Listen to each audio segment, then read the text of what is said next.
नमस्कार दोस्तों, स्वागत है आपका अपने चैनल अरुण स्टडी पॉइंट पर। दोस्तों, हमारा टॉपिक चल रहा था टेंस, यानी कि जो इंग्लिश ग्रामर का बहुत ही महत्वपूर्ण टॉपिक था टेंस, उसके बारे में हम चर्चा कर रहे थे। तो जो भी विद्यार्थी हमारे चैनल से नया जुड़ा है वो जाकर हमारे चैनल की प्लेलिस्ट बनी हुई है, उसमें आप क्या कर सकते हैं, जो 2 क्लासेस टेंस से संबंधित हमने ली हैं उनको जाकर आप प्लेलिस्ट में से ले सकते हैं। बाकी हमारे चैनल से जो भी विद्यार्थी नया जुड़ा है तो चैनल को सब्सक्राइब अवश्य करें और बेल आइकन को प्रेस कर लें, ताकि कोई भी वीडियो हमारे द्वारा आप लोगों के लिए प्रोवाइड कराई जाए तब क्या करें, आप उन वीडियो को देख सके समय पर। तो बिना किसी देरी के स्टार्ट करते हैं इस क्लास का। तो इस क्लास में जो चर्चा होगी वो होगी हमारी प्रेजेंट टेंस के बारे में, यानी कि जो अपन का प्रेजेंट टेंस चल रहा था, यानी कि टेंस चल रहा था, उसमें हमने जो पिछली क्लास रही थी उसमें जाना था दोस्तों हमने कि जो टेंस है वो मेनली 3 प्रकार के होते हैं। कितने प्रकार के? 3 प्रकार के, जिसमें हमने चर्चा की। पहला था प्रेजेंट टेंस, दूसरा था पास्ट टेंस, तीसरा था फ्यूचर टेंस। यानी तीनों टेंसों की हमने हिंदी में पहचान जानने का प्रयास किया और हमने एक एक करके उनके प्रकारों को भी जाना। जिसमें हमने पिछली क्लास रही थी उसमें चर्चा की थी कि प्रेजेंट टेंस हमारा मेनली 4 प्रकार का होता है। कितने प्रकार का? 4 प्रकार का। 4 प्रकार में भी हम देखते हैं present indefinite tense, present continuous tense, present perfect tense, present perfect continuous tense. ये 4 प्रकार हमने देखे थे, चारों की हमने एक एक करके आपको हिंदी में पहचान कराई थी और उसमें हमने बताया कि प्रेजेंट इंडेफिनिट टेंस की जो हिंदी में पहचान होती है वो होती है ता है, ती है, ते है, ता हूं, ती हूं। प्रेजेंट कॉन्टिन्यूअस टेंस में जो हिंदी में पहचान बताई थी उसमें आपको क्या करना है, रहा है, रही है, रहे हैं, रहा हूं, रही हूं। और प्रेजेंट परफेक्ट टेंस में मैंने आपको पहचान बताई थी हिंदी में कि प्रेजेंट परफेक्ट टेंस में क्या पहचान होती है, चुका है, चुकी है, चुके हैं, चुका हूं, चुकी हूं।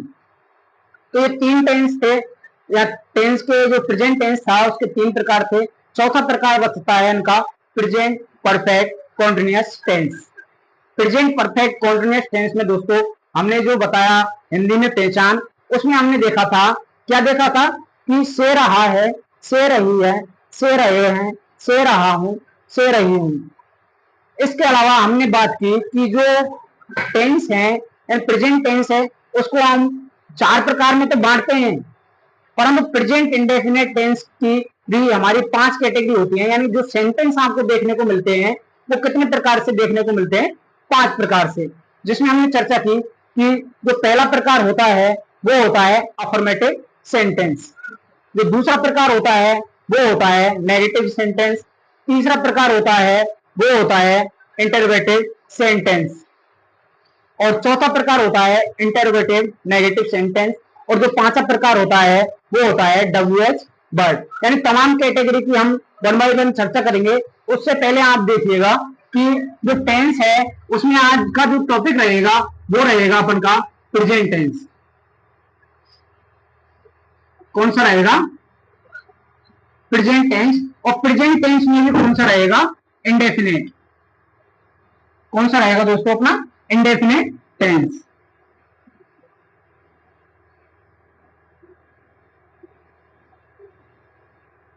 यानी कि पहले प्रकार की बात करेंगे प्रेजेंट टेंस की, ये कौन सा? पहला। और पहले का भी कौन सा है अपन का? जो 4 प्रकार होते हैं उनमें से पहला प्रकार हम लेकर चलेंगे। इसमें हमने प्रेजेंट इंडेफिनिट की आपको हिंदी में पहचान बताई थी, वो बताई थी, क्या बताई थी दोस्तों? हमने ता है, ती है, ते हैं, ता हूं और ती हूं। ये मैंने आपको हिंदी में पहचान बताई। इसके अलावा हम बात करें दोस्तों कि जो प्रेजेंट इंडेफिनिट टेंस है उसकी अंग्रेजी में पहचान करने के लिए आप यानी कहें अंग्रेजी में आप कैसे पहचान करोगे, तो उसमें आप जानना कि जो टेंस की पहचान करने के लिए हमें एक चीज ध्यान में रखनी होती है, वो होती है हेल्पिंग वर्ब। यानी मेनली आप अगर हेल्पिंग वर्ब को याद रख लोगे तो आप ये अंदाजा लगा सकते हैं कि जो टेंस है वो कौन से टाइप का है। तो प्रेजेंट इंडेफिनिट टेंस में जो हेल्पिंग वर्ब ली जाती है वो ली जाती है डू डज। कौन सी ली जाती है दोस्तों? Do does. तो डू डज हमने हेल्पिंग वर्ब देख ली, परंतु एक चीज ध्यान रखिएगा कि हमने जो पिछली क्लास में भी आपको बताया कि हेल्पिंग वर्ब तो ली जाती है हमने प्रयोग में, परंतु जो डू डज है ये हमारा अफर्मेटिव सेंटेंसों के लिए काम में नहीं आती। कौन से? अफर्मेटिव। अफर्मेटिव का एक दूसरा नाम आपको देखने को मिल सकता है, वो मिल सकता है सिंपल सेंटेंस। कौन सा मिल सकता है? Simple sentence. यानी जो डूडल्स है वो हम अफर्मेटिव सेंटेंस के लिए या सिंपल सेंटेंस के लिए प्रयोग में हम नहीं ले सकते। तो किसके लिए प्रयोग में ली जाएगी ये जो डूडल्स है वो हम चर्चा करेंगे आज की इस क्लास में। तो आप देखिएगा कि जो प्रेजेंट इंडेफिनिट टेंस है उसमें जो पहली कैटेगरी को लेकर चल रहे हैं वो है अपन की अफर्मेटिव सेंटेंस। कौन सी? Affirmative sentence. अफर्मेटिव सेंटेंस को हम हिंदी में कहते हैं, वो कहते हैं सरल वाक्य। कौन से वाक्य दोस्तों? सरल वाक्य। क्या कहते हैं? सरल वाक्य। यानी अफर्मेटिव सेंटेंस या सिंपल सेंटेंस आपको देखने को मिले तो आप कह देना सरल वाक्य या साधारण वाक्य। तो इसकी कैटेगरी की हम चर्चा करें अफर्मेटिव सेंटेंस की, तो इसमें एक चीज ध्यान रखिएगा, तो आप एक नोट लगा दीजिएगा कि यहाँ पर जो डूडज है, कौन सी हेल्पिंग वर्ब? डूडज, इसका प्रयोग नहीं किया जाता। तो बात आती है किसका प्रयोग किया जाता है? तो ध्यान रखिएगा जितने भी अपने अफर्मेटिव सेंटेंस हैं, कौन से? अफर्मेटिव सेंटेंस, इसका जो मेन फॉर्मूला होता है क्या होता है? फॉर्मूला। क्या होता है? फॉर्मूला। यानी कि आप कोई भी सेंटेंस बनाओगे अंग्रेजी में तो क्या फॉर्मूला ध्यान रखना होगा? वो रहेगा सबसे पहले आती है सब्जेक्ट। क्या आती है? सब्जेक्ट। और सब्जेक्ट के बाद आती है एंड फिफ्थ, यानी मेन वर्ब की कौन सी फॉर्म? पांचवी फॉर्म। उसके बाद आपको देखने को मिलेगा वो मिलेगा ऑब्जेक्ट। क्या देखने को मिलेगा? ऑब्जेक्ट देखने को मिलेगा। ऑब्जेक्ट के बाद आपको क्या देखने को मिल सकता है? तो इसमें जो भी एटसेट्रा बचता है ईटीसी वो आपको देखने को मिल जाएगा। तो जो फॉर्मूला है ये किसका है? अफर्मेटिव सेंटेंस का। अब मुझे आप ये बताइएगा कि इसमें क्या आपको हेल्पिंग वर्ब देखने को मिल रही है? फॉर्मूले में नहीं मिल रही, क्योंकि अफर्मेटिव सेंटेंस में हम किसी भी तरह की हेल्पिंग वर्ब का प्रयोग नहीं करते हैं। तो हेल्पिंग वर्ब का प्रयोग हम किन सेंटेंसों में करते हैं? तो बाकी के जो नेगेटिव सेंटेंस बचता है, इंटरोगेटिव सेंटेंस बचता है, इंटरोगेटिव नेगेटिव सेंटेंस बचता है, इसके अलावा जितने भी WH वर्ड सेंटेंस है उनमें आप क्या प्रयोग करेंगे? डूडज का प्रयोग करेंगे। किसका प्रयोग करेंगे? डूडज का। तो आप नोट लगा लीजिएगा कि हेल्पिंग वर्ब का प्रयोग यानी जो प्रेजेंट इंडेफिनिट टेंस का अफर्मेटिव सेंटेंस होता है उसमें हम कभी भी डूडज का प्रयोग नहीं करेंगे। डूडज के स्थान पर आप किसका प्रयोग करेंगे? Andy fifth. एंडी फिफ्थ की बात करें तो एंडी फिफ्थ का मतलब होता है जो मेन वर्ब होती है। कौन सी? Main verb. जो मैंने आपको पिछली क्लासेस में हमने वर्ब के बारे में अच्छे से डिस्कस किया है। प्रत्येक वर्ब है, जैसे हम बात करें हेल्पिंग वर्ब है और मेन वर्ब है, दोनों वर्बों की हमने हमारी पिछली क्लास में चर्चा की है। बाकी आपको जो वर्ब से संबंधित जो टॉपिक आपको पढ़ने को मिलता है वो आप हमारी जो इस क्लास की डिस्क्रिप्शन लिंक है उसमें जाकर आप उस क्लास को ले सकते हैं। बाकी चैनल की प्लेलिस्ट में भी जाकर आप वर्ब टॉपिक को वहां पर अच्छे से पढ़ सकते हैं। उसमें हमने पूरा डिस्कस किया है कि जो मेन वर्ब है वो हमारी टू टाइप्स की होती है। कितने प्रकार की होती है? टू टाइप्स की। पहला होता है ट्रांजिटिव, जिसे कहते हैं हम सकर्मक क्रिया। क्या कहते हैं दोस्तों? सकर्मक क्रिया। और दूसरा होता है अपन का इंट्रांजिटिव वर्ब। इंट्रांजिटिव का मतलब होता है अकर्मक क्रिया, यानी जिन वाक्यों में यदि आपको ऑब्जेक्ट देखने को मिल जाए। क्या देखने को मिल जाए? ऑब्जेक्ट। ऑब्जेक्ट का मतलब क्या होता है? कर्म। क्या होता है? कर्म। हिंदी में ऑब्जेक्ट को कहा जाता है कर्म। क्या कहा जाता है दोस्तों? कर्म कहा जाता है। तो जिन वाक्यों में आपको ऑब्जेक्ट देखने को मिल जाता है उन वाक्यों को हम किसका नाम देंगे? ट्रांजिटिव वर्ब का। कौन सी वर्ब का? ट्रांजिटिव वर्ब का, या कहें सकर्मक क्रिया। क्या? सकर्मक क्रिया। परंतु जिनमें ऑब्जेक्ट नहीं मिलता है वे सेंटेंस हमारे किस वर्ब के होंगे? इंट्रांजिटिव। आपको कुछ नहीं करना, सिर्फ इन लगा देना है। आगे क्या लगा देना है दोस्तों? इन लगा देना है। तो वो बन जाएगा अपन का इंट्रांजिटिव, जिसे सकर्मक की जगह हो जाएगा वो अकर्मक क्रिया। यानी वे क्रिया जिनमें कर्म की प्रधानता ना हो। किसकी प्रधानता ना हो? कर्म की प्रधानता ना हो। परंतु हम ये पिछली जो क्लासेस रही हैं उसमें हमने वर्ब टॉपिक पढ़ाया है, उसमें हमने अच्छे से कवर कराया है। जितनी भी वर्ब है उनको भी हमने आपको बताया है। बाकी आप अपने मेन टॉपिक पर आते हैं, अफर्मेटिव सेंटेंस। कौन सा? Affirmative sentence. अफर्मेटिव सेंटेंस को बोला जाता है सरल वाक्य। सरल वाक्य के अलावा आप क्या ध्यान रखेंगे? एक फॉर्मूला है, उसको आप ध्यान रख लेंगे तो आप कोई भी अफर्मेटिव सेंटेंस आपको देखने को मिलता है हिंदी में तो आप उसको अंग्रेजी में आसानी से बना सकते हैं। कैसे? कि सब्जेक्ट पहला है सब्जेक्ट। सब्जेक्ट को क्या कहा जाता है? कर्ता कहा जाता है। क्या कहा जाता है दोस्तों? कर्ता। और कर्ता क्या होता है? सब्जेक्ट क्या होती है? तो कर्ता होता है अपना कार्य करने वाला। क्या होता है दोस्तों? कार्य करने वाला। कार्य करने वाले को हम कहेंगे कर्ता। और मेन वर्ब हो जाएगी, यानी कि जो मुख्य कार्य होता है कर्ता के द्वारा, जो मुख्य कार्य किया जाता है वही होता है अपन का मुख्य क्रिया। क्या होता है? मुख्य क्रिया। अब बात करते हैं एनडी की जो फिफ्थ फॉर्म है उसमें आपको कैसे पहचानोगे कि ये एनडी फिफ्थ है? तो आपको वहां एस मिलेगा या मिलेगा ईएस लगा हुआ। या तो आपको एस लगा मिलेगा वर्ब के पीछे या आपको ईएस लगा मिलेगा। तो ये एनडी फिफ्थ की पहचान है, इसको भी आप अच्छे से ध्यान में रखिएगा। बाकी अब चलते हैं पहले सेंटेंस जो अफर्मेटिव सेंटेंस है इसके एग्जांपल्स देखते हैं। क्या देखते हैं? एग्जांपल्स।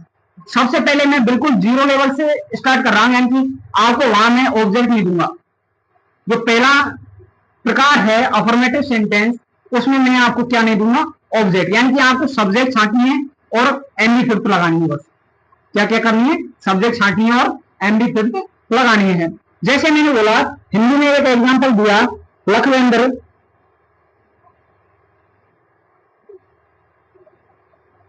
पढ़ता है। क्या एग्जांपल दिया? लखवेंद्र पढ़ता है। तो सबसे पहले आप क्या करेंगे? इस सेंटेंस को आप पहचानने का प्रयास करेंगे। क्या करने का प्रयास करेंगे? इस सेंटेंस को आप पहचानने का प्रयास करेंगे। अब कैसे पहचानेंगे उसकी मैंने आपको हिंदी में पहचान ऑलरेडी आपको बता दी है। जैसे हम बात करें सबसे पहले है। क्या है? जो है अपन का किस टेंस में आता है? प्रेजेंट टेंस में। कौन से में आता है दोस्तों? प्रेजेंट टेंस में आता है। इसके अलावा ता है। ता है किस में आता है? देख लीजिएगा आपके सामने लिखा हुआ है, प्रेजेंट इंडेफिनिट टेंस है। कौन सा प्रकार है? प्रेजेंट टेंस का पहला प्रकार, प्रेजेंट इंडेफिनिट टेंस। तो ये जो लखवेंद्र पढ़ता है ये कौन सी कैटेगरी का सेंटेंस है अपन का? वो है, या टेंस की बात करें तो ये कौन सा हो जाएगा? Present indefinite tense. कौन सा हो जाएगा दोस्तों? प्रेजेंट इंडेफिनिट टेंस का ये एग्जांपल हो जाएगा। अब इसको आप कैसे बनाओगे? कैसे बनाओगे? तो ध्यान रखिएगा इसमें सबसे पहले आपको क्या छांटना है? सब्जेक्ट को छांटना है, कर्ता को छांटना है। किसको? कर्ता को। हिंदी में कहें तो कर्ता और इंग्लिश में कहें तो सब्जेक्ट। अब इसको छांटेंगे कैसे? तो सबसे पहले आप क्या करेंगे? आप ये प्रश्न कीजिएगा कि इसमें जो मेन कार्य है वो क्या हो रहा है? क्या मेन कार्य क्या हो रहा है? तो मेन कार्य हो रहा है यहां पर पढ़ने का। किसका? पढ़ने का। यानी पढ़ना क्या है यहां पर? मेन कार्य है। क्या है? मेन कार्य पढ़ना है। अब पढ़ने को आप क्या कहते हैं इंग्लिश में? पढ़ने को कहा जाता है रीड। क्या कहा जाता है दोस्तों? रीड कहा जाता है। क्या कहा जाता है? रीड कहा जाता है। तो ये हमने जान लिया कि मुख्य क्रिया है या मुख्य कार्य है वो क्या होगा? पढ़ना होगा। अब यहां पर जो पढ़ता है, क्या पढ़ता है, यानी मैंने बात की थी कि जो मुख्य कार्य होता है क्या होता है दोस्तों? मुख्य कार्य होता है वही क्या होती है अपनी की? Main verb. क्या होती है? Main verb. तो यहां पर मेन वर्ब क्या हो जाएगी? पढ़ता है। यानी पढ़ता है वो क्या आ जाएगी? मेन वर्ब हो जाएगी। अब मैं बात कर रहा हूं कौन पढ़ रहा है?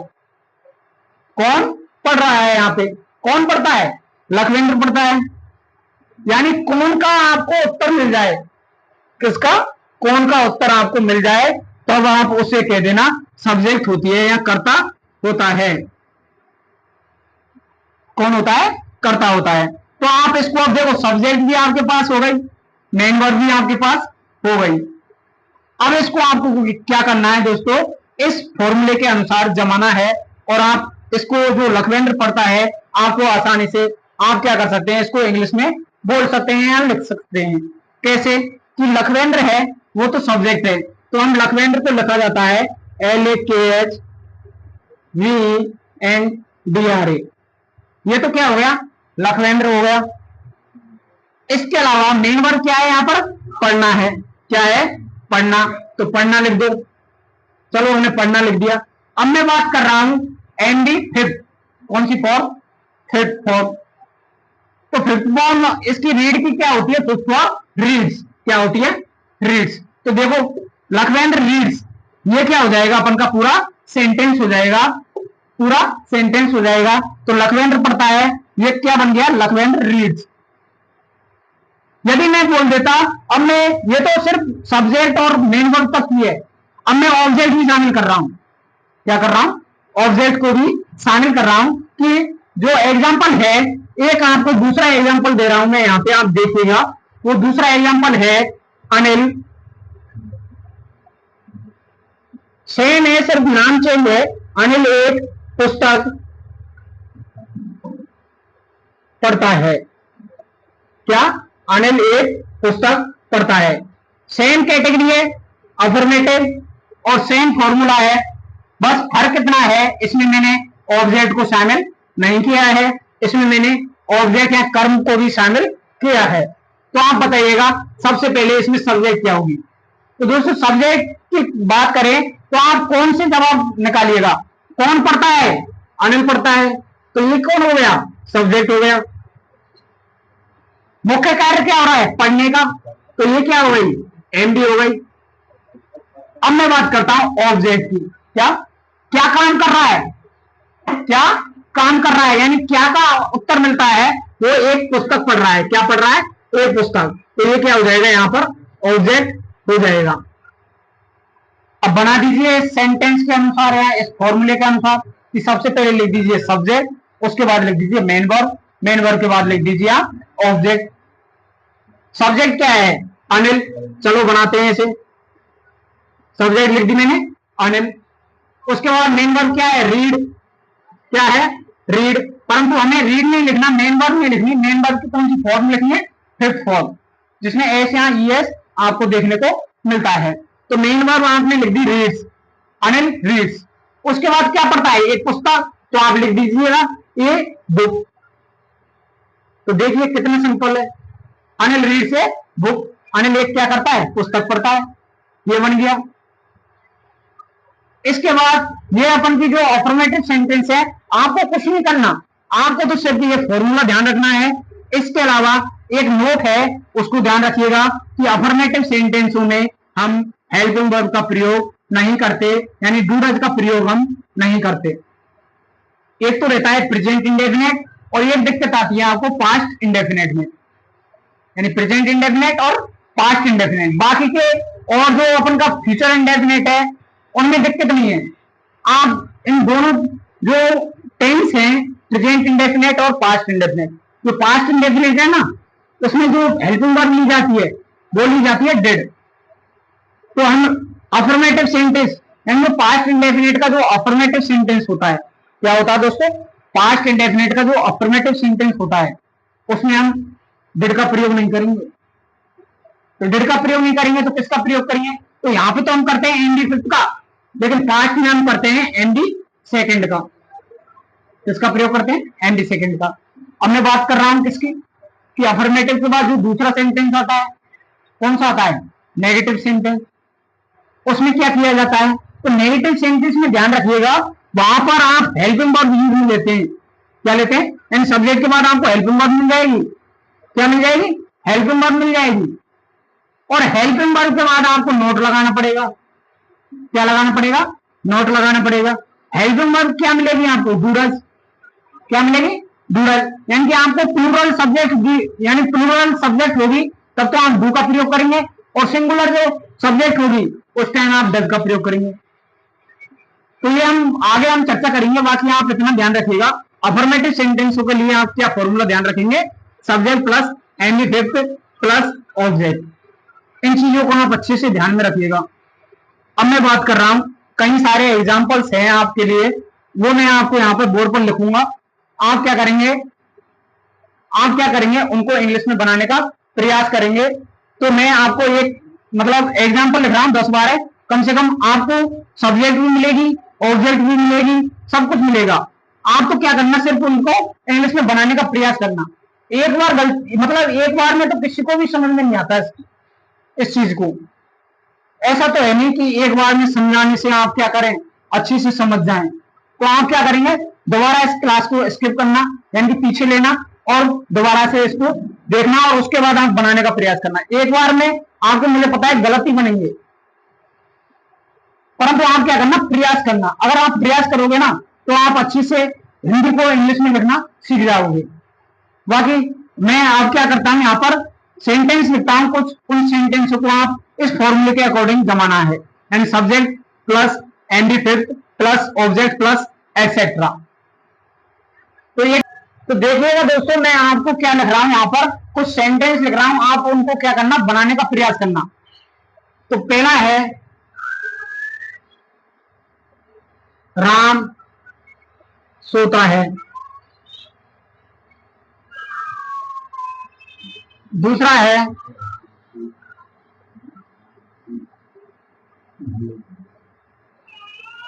लक्की एक पत्र लिखता है।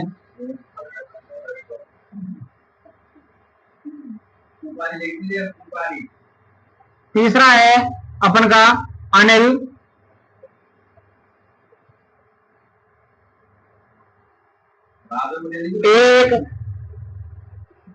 अनिल क्या करता है, एक पुस्तक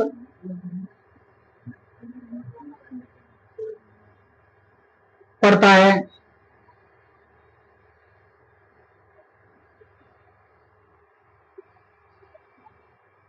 इसके अलावा चौथा एग्जाम्पल है आपके सामने कि राज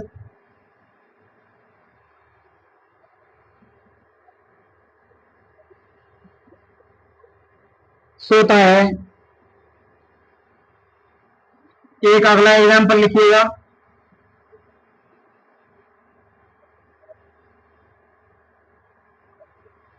नेहा नाचती है।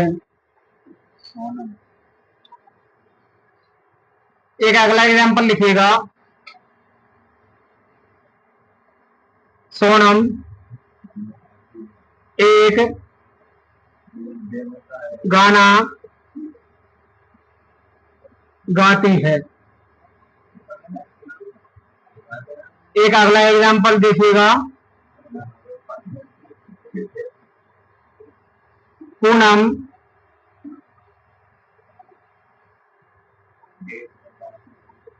दौड़ती है।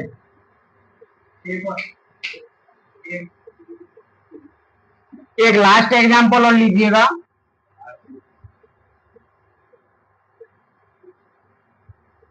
आशियाना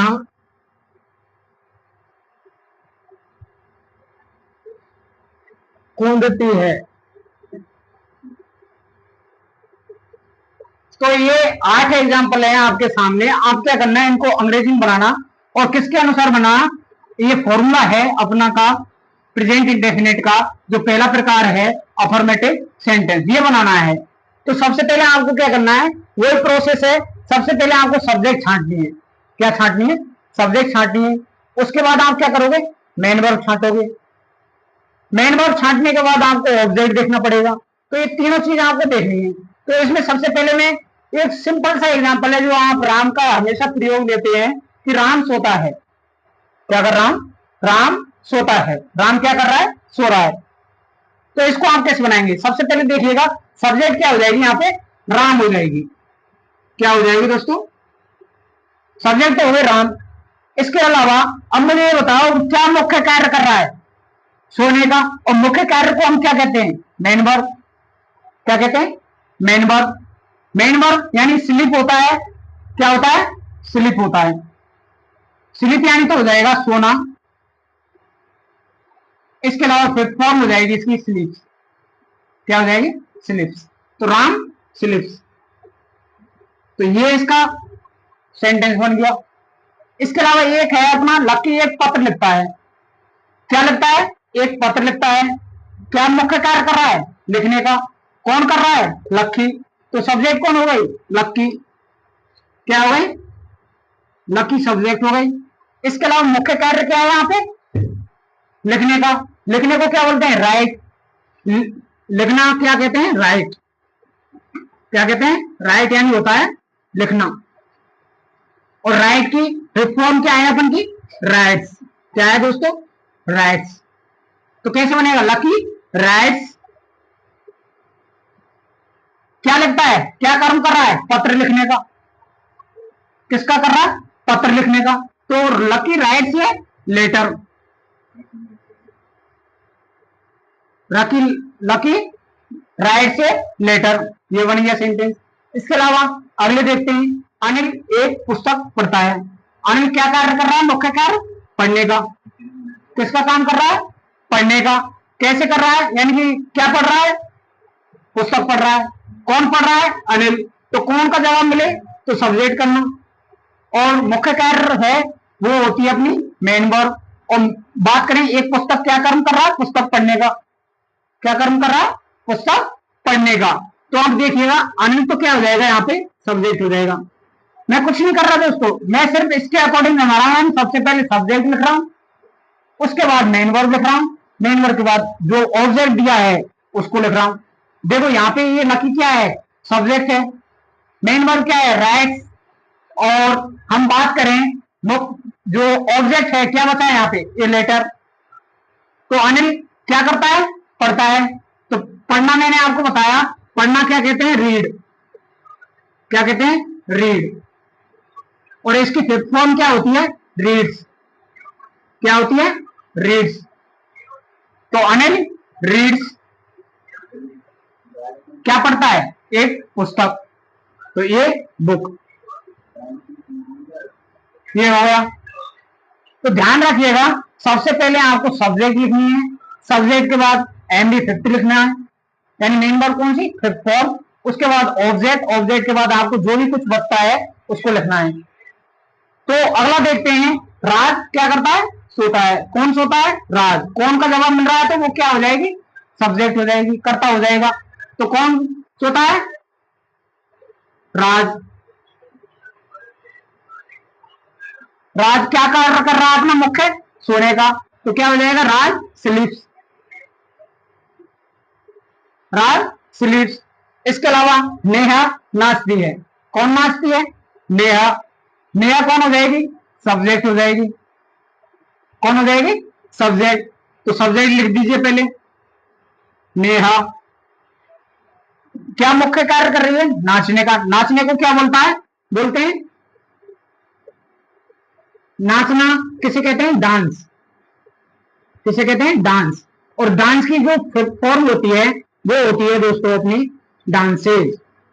क्या होती है? डांसेज। तो नेहा डांसेज। नेहा डांसेज। ये बन गया सेंटेंस। इसके अलावा सोनम एक गाना गाती है। कौन गाती है? सोनम। तो कर्ता कौन हो गई? सोनम। तो लिखिएगा क्या कार्य कर रही है? मुख्य गाने का। गाने को क्या बोलते हैं? सिंग। यानी जो मुख्य क्रिया क्या है? गाना। या गाती है। ये क्या हो जाएगी यहां पे? मुख्य क्रिया। तो सोनम सिंग्स। क्या हो जाएगी? सिंग्स। इसके अलावा क्या गा रही है? ये सॉन्ग। यानी एक क्या गा रही है? गाना गा रही है। तो सोनम सिंग्स है सॉन्ग। ये आपका सेंटेंस बन गया। उसके बाद नेक्स्ट एग्जांपल क्या है? पूनम दौड़ती है। कौन दौड़ती है? पूनम दौड़ती है। यानी कर्ता कौन हो गया? पूनम। मुख्य कार्य क्या है? दौड़ना। और दौड़ने को क्या कहा जाता है दोस्तों? रन, क्या कहा जाता है? रन। तो इसकी फिफ्थ फॉर्म क्या हो जाएगी अपन की? रन्स। क्या हो जाएगी? रन्स। तो पूनम रन्स, पूनम रन्स यानी पूनम दौड़ती है। ये आपका क्या बन गया? सेंटेंस बन गया। इसके अलावा आसियाना कूदती है। आसियाना क्या करती है? कूदती है। तो जो मुख्य कार्य है वो क्या हो जाएगा? कूदना। क्या हो जाएगा? कूदना। कूदने को क्या कहते हैं हम? जंप। क्या कहते हैं? जंप। जंप को बोला जाता है कूदना। और कूदने की जो फिफ्थ फॉर्म है वो है दोस्तों अपनी जंप्स। क्या है? जंप्स। तो आशियाना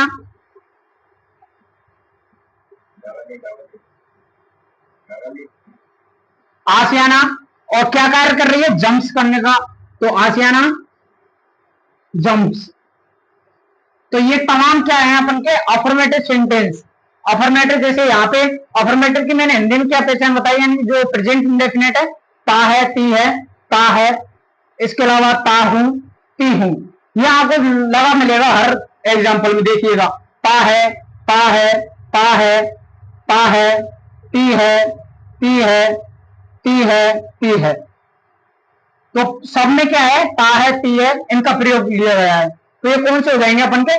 प्रेजेंट इंडेफिनेट टेंस के एग्जाम्पल हो जाएंगे। और प्रेजेंट इंडेफिनेट टेंस में भी कौन से हो जाएंगे दोस्तों? अफर्मेटिव सेंटेंस, यानी सरल वाक्य। सरल वाक्य वे वाक्य होते हैं जिनमें आपको यहाँ ना तो नहीं का प्रयोग मिलेगा और ना ही प्रश्नवाचक चिन्ह का मिलेगा, ना ही कोई WH वर्ड का इस्तेमाल इन वाक्यों में किया जाएगा। तो इस तरह से आपको क्या करना है? ये एग्जाम्पल्स बनाने का प्रयास करना है। यदि आप इनको बना लोगे तो आप नेक्स्ट स्टेप के लिए एलिजिबल हो जाओगे, यानी कि आप अगला जो नेगेटिव सेंटेंस आता है उसको पढ़ने में आप अच्छा इंटरेस्ट लोगे। तो इसी तरह हम आपसे मिलते रहेंगे। बाकी दोस्तों, आपको वीडियो अच्छी लगी हो तो इस वीडियो पर एक प्यारा सा कमेंट करके जाइएगा और जितना हो सके अपने दोस्तों तक इस क्लास को शेयर करिएगा। तो इसी तरह हम आपसे मिलते रहेंगे। तब तक के लिए साथियों, जय हिंद, जय भारत।